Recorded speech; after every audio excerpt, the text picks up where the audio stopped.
Olá, seguindo com a nossa aula aqui do curso de Eletricidade Básica 1. Antes de tudo, eu pergunto, como está a energia de vocês? Estamos hoje especificando a amplitude.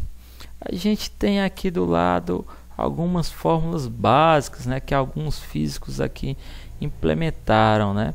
A gente não vai detalhar cada fórmula dessa, como eles chegaram a essas situações. A gente vai aplicar. Então, eu tenho aqui uma determinada senoide. Tem uma determinada senoide que me diz que o pico superior da senoide e o inferior da senoide abaixo, se eu for tirar a diferença de potencial entre as duas, eu tenho uma diferença de pico a pico. E se eu for tirar a diferença de potencial do zero até o superior, ou do zero até o inferior, eu tenho uma diferença de potencial somente de pico. Eu tenho o valor médio da onda de 0,637, produto escalar, e eu tenho o valor efetivo de 0,707 em uma determinada onda. Aqui a gente vai ver alguns exemplos de algumas resoluções já resolvidas. Aqui, vamos lá. Qual é o período de uma onda senoidal? Onda senoidal, a gente aprendeu o que é, de 2 MHz. 2 MHz, é só aplicar a formulazinha básica. Se a gente quer o período, que é dado em tempo, que é 1 segundo sobre o F. 2 milhões, 2 MHz, né, que é 2 milhões, que dá exatamente esse tempo em segundo. Então aí é o básico, né? Vamos para a próxima. Qual é o tempo necessário para completar um ciclo se a frequência é 60 Hz? 60 Hz aqui no Ceará. E então aplica a fórmula novamente. Qual o tempo necessário? O tempo necessário é dado em T, né, que a gente quer o período. 1 sobre 60 quer dizer que a nossa frequência no Ceará é 60, então quer dizer que um período a cada onda senoidal, ela demora isso aqui para se completar, ok? Próxima situação. Qual é a frequência de uma forma de onda que requer 0,01 segundos para completar um ciclo? Então agora foi o inverso, viu? Se a gente quer a frequência,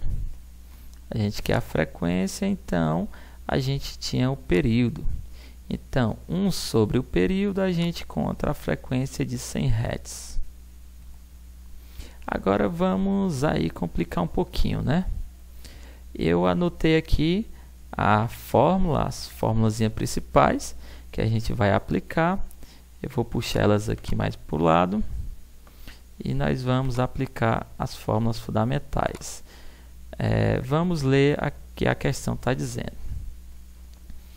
Qual é o valor médio de uma onda de tensão senoidal de valor de pico a pico de 300 volts? Ele quer o valor médio, pico a pico é 300 volts. É como se eu tivesse o valor zero e uma onda dessa forma. Então, aqui é o pico superior e o pico inferior. Então, eu tenho aqui, entre o pico superior e o pico inferior, eu tenho 300, né?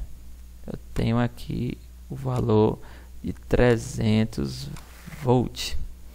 Então, se eu quero encontrar o valor de pico, é como se fosse somente a metade aqui da onda. Então, qual é a metade de 300? 150. Então, ele fez aqui, ó, metade de 300, 150. Então, se a gente quer encontrar o valor médio da onda, se a gente for olhar a fórmulazinha aqui, qual é a fórmula para encontrar o valor médio? Está aqui a fórmula. Se a gente quer o valor, ficou feio, né? Vamos de novo. Se a gente quer o valor médio, esse V não é de tensão, é valor. Valor médio, que é 0,637 vezes o valor de pico. Se a gente tinha lá que o valor de pico era 150, é só fazer a multiplicação e a gente encontra o valor médio. Então, feita a multiplicação aqui, o valor médio dessa onda é 95,6 volts. Continuando, próxima questão. Qual é o valor de pico associado a uma tensão com valor eficaz? O valor eficaz é o valor RMS, é o valor verdadeiro. Ele quer o valor de pico.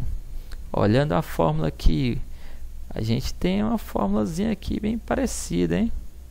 A gente tem o valor aqui, a gente tem o valor de pico aqui próximo.